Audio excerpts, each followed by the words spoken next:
గత 40 సంవత్సరాలుగా కాంగ్రెస్ పార్టీలో క్రమశిక్షణ కలిగిన సైనికుడిగా పనిచేస్తున్నారని, ఇప్పటివరకు నలుగురు పీసీసీ అధ్యక్షులు నాకు అప్పగించిన అన్ని బాధ్యతలను సమర్థవంతంగా నిర్వహించారని, అటువంటి తన వ్యక్తిత్వాన్ని కించపరుస్తూ పార్టీని నడిపించడానికి ఆర్థిక ఇబ్బందులు పడుతున్నానంటూ డీసీసీ అధ్యక్షుడు టీకే విశ్వేశ్వరరెడ్డి పదే పదే వ్యాఖ్యానించడం చాలా బాధాకరమని కాంగ్రెస్ సీనియర్ నాయకుడు బాలేపల్లి మురళీధర్ ఆవేదన వ్యక్తం చేశారు. సమన్వయం చేసుకుని పనిచేయాలని ఆయనకు సూచించినప్పటికీ తానే సొంతంగా కార్యక్రమాలు చేసుకోవడంతో ఇబ్బంది కలిగి తాను పార్టీలో పదవులకు రాజీనామా చేసినట్టు వివరించారు. ఆయన బయటకు చెప్పేది అంతర్గతంగా మాట్లాడడానికి సంబంధం ఉండడం లేదని, అందువల్ల చాలా ఇబ్బందికర పరిస్థితులు ఎదురవుతున్నాయని బాలేపల్లి ఆందోళన వ్యక్తం చేశారు. నమస్కారం. ఈరోజు మీ ముందుకి ఈ ప్లేస్లో ఈ సీట్లో మరలా ఈ రెండో ప్రెస్ మీట్ని మాట్లాడతానని అనుకోలేదు. దానికి కారణం ఏంటంటే నిన్న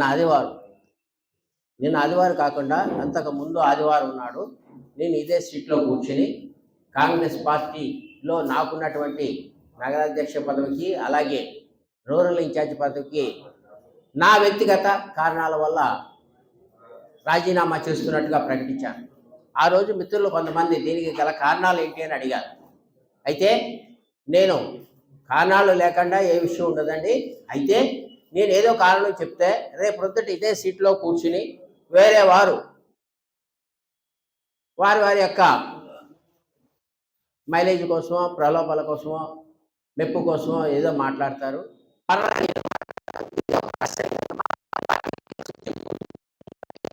నేను సింపుల్గా రాజీనామా చేస్తున్నానని చెప్పి వెళ్ళటం జరిగింది. మిత్రులు ఉన్నారు కూడా. అయితే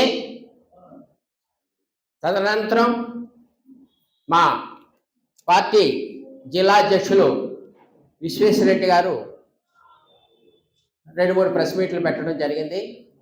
ఆ సందర్భంగా అధ్యక్షుల వారిని మన పాత్రికేయ మిత్రులు మురళి గారు విషయం ఎందువల్ల అట్లా జరిగింది, ఆయన పార్టీని సీనియర్ కదా, పార్టీని వదిలి ఎందుకు వెళ్ళిపోయారు అని ప్రశ్నించిన సందర్భంగా ఆయన మాట్లాడిన మాటలు 2 వీడియోలు మీకు వినిపిస్తాను. దయచేసి సమయభావం అనుకోకుండా వినాలని ప్రార్థిస్తున్నాను.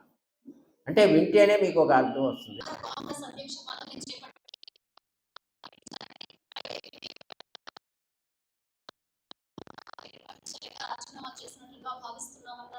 గడిచిన ఎన్నికల్లో ఎమ్మెల్యేగా పోటీ చేసిన వారికి పార్టీ నుంచి ఫండ్ ఇస్తామని చెప్పినప్పటికీ అందలేదన్నారు.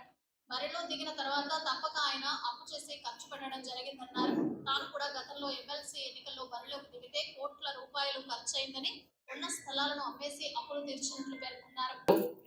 నేను పార్టీకి కష్టపడి పనిచేశానని ఒప్పుకుంటూనే నా ఆర్థిక పరిస్థితిని కించపరుస్తూ మాట్లాడినట్టుగా ఉంది. ఇక్కడ పైకి చూడటానికి ఏమంటే మంచిగానే మాట్లాడారు కదా, ఆయన మీరు బాగానే చేశారు అన్నారు, ఆర్థికంగా మీరు చిదిగిపోయారు కాబట్టి వెళ్ళారు అన్నట్టుగా చెప్తున్నారు. నేను ఆర్థికంగా చిదిగిపోయానని కానీ, నేను డబ్బులు ఖర్చు పెట్టలేక నేను పార్టీ నుంచి వెళ్ళిపోతున్నానని కానీ ఆయనతో నేను అనలేదే, నేను ఎవరితోటి అనలేదే.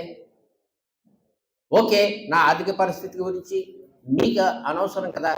అలా అనుకుంటే ఇన్ని సంవత్సరాల నుంచి ఓకే, నేనేమో కోటీశ్వరుని అని నేను చెప్పుకోవట్లా, కానీ నాకున్న ఆర్థిక వనరుల పరిధిలోనే నేను ఇన్ని సంవత్సరాలు కాంగ్రెస్ పార్టీని ఎవరిని ₹1 కూడా అనకుండా పార్టీ ఆఫీస్ మెయింటైన్ చేసి, పార్టీ నిర్దేశించిన అన్ని కార్యక్రమాలు చేసి, పిసిసి ఏ కార్యక్రమం ఇచ్చినప్పటికీ కూడా దాన్ని ఇక్కడ లోకల్గా చేయటమే కాకుండా విజయవాడ ప్రోగ్రామ్స్, ఆఖరికి భారత జోడో యాత్రలో నాకు కర్నూలు జిల్లాలో ఎమ్మిగనూరు అనే గ్రామంలో, అంటే మండల కేంద్రం అది, అక్కడ నాకు ఇన్ఛార్జ్గా వేసి నువ్వు వెళ్ళి అక్కడ పని చేయాలంటే 11 రోజులు అక్కడే కారుని డ్రైవర్ని తీసుకుని వెళ్ళి నేను పనిచేసి లక్షలాది రూపాయలు వెచ్చించా.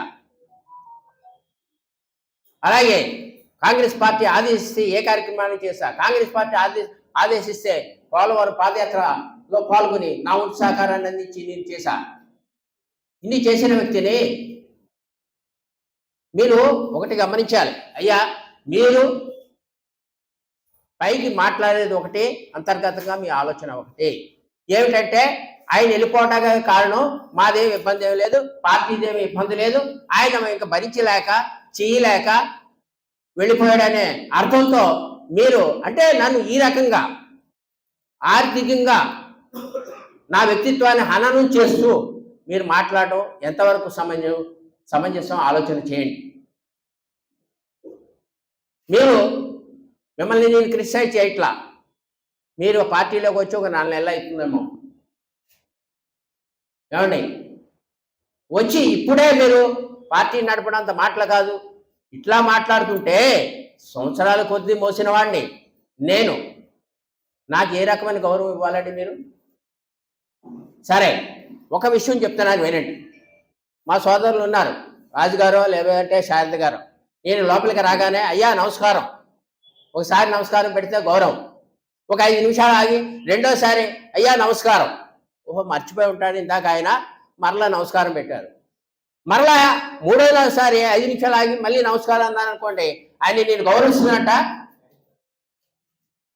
చెప్పండి, భావిస్తారు అలాగే మీరు?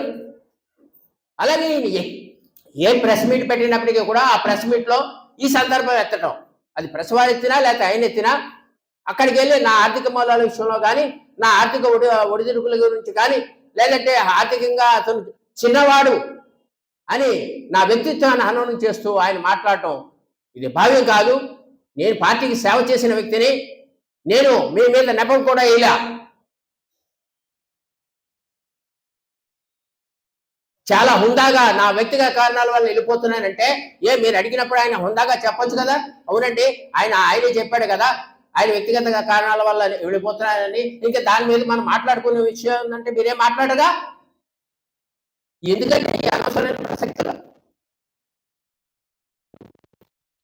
ఈ కథలు ఎవరు చెప్పారు, మీకు ఎలా నియమించుకున్నారు?